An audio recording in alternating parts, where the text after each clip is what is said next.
Hello എടാ നീ വരികയല്ലേ? അവര് മൂന്നുപേര് വരും കേട്ടോ. പിന്നെ നമുക്ക് പഴയ പോലെയൊക്കെ ഒന്ന് കൂടണ്ടേ? ക്രിസ്റ്റഫറെ ജോലി ഇറങ്ങിപ്പിച്ച് താമസിച്ചു പോയി. അവര് വന്നില്ലേ? എടാ അവര് വന്നില്ല, ഇപ്പൊ വരുമായിരിക്കും. അപ്പൊ നമുക്ക് ഇവിടെ ഹലോ വെയിറ്റ് ചെയ്യാം. ഗൈസ്, ഞാനെത്തി. ഇനി ആ കിച്ചും കൂടെ വരാൻ.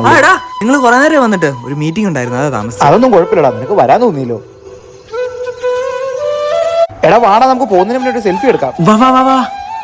എടാ പോകുന്നതിന് മുന്നേ വീട്ടിൽ ഫുഡ് ഉണ്ടാക്കി വെച്ചിട്ടുണ്ട് കേട്ടോ, കഴിച്ചിട്ടേ പോകുള്ളൂ. ബാക്കി വർത്താനൊക്കെ ഇനി ജ്യൂസ് കുടിച്ചിട്ട്. അല്ല, ചോദിക്കാൻ വിട്ടുപോയി, നീ ഇപ്പൊ എന്നാ പരിപാടി? നമുക്ക് എന്നാ പരിപാടി? ഇങ്ങനെ ചുമ്മാ നടക്കുക. അപ്പൊ പറഞ്ഞു വരുമ്പോ പെണ്ണും കിട്ടിയിട്ടില്ല. ഇല്ലടി. എടി എനിക്ക് എന്നാന്ന് അറിയത്തില്ല, പെട്ടെന്ന് ഒരു ശ്വാസം മുട്ടല്, അയ്യോ എന്നാ പറ്റി? ശരീരമൊക്കെ വേർക്കുന്നു. ഇത്ര പക്കം നിനക്ക് ശ്വാസം മുട്ടിയോ? നിങ്ങൾ കുടിക്കുന്ന ജ്യൂസിനകത്ത് വിഷമുണ്ട്. ഇതെന്തിനാ ചെയ്തതെന്ന് നിനക്കറിയാവോ? പണ്ട് നീ എന്നോട് എന്നാ പറഞ്ഞേ? 25 വയസ്സുള്ളെന്ന് പറഞ്ഞ ആരെങ്കിലും വിശ്വസിക്കോ? നീ കിളവനാടാ, കിളവൻ. അവൻ ചത്തു, ഇനി അടുത്തത് നീയാ. ചാവല്ലേ ചാവല്ലേ. നീ പണ്ട് എന്നോട് എന്നാ നിനക്ക് പറഞ്ഞേ? നാണമില്ല ഇത് എന്നോട് ഒന്ന് പറയാം. നിന്നെ എന്നെ വെച്ച് നോക്കി, ഇത്ര സുന്ദരിയായിരിക്കും, നീ ചേരുവോ? എനിക്ക് പെണ്ണ് കിട്ടിയല്ലേ? നിനക്ക് ജോലി കിട്ടിയപ്പോ നീ എന്നാടാ ചെയ്തത്? എടാ വല്ല പണിക്കും പോയി നീ പെടഞ്ഞു പെടഞ്ഞു ചാവും.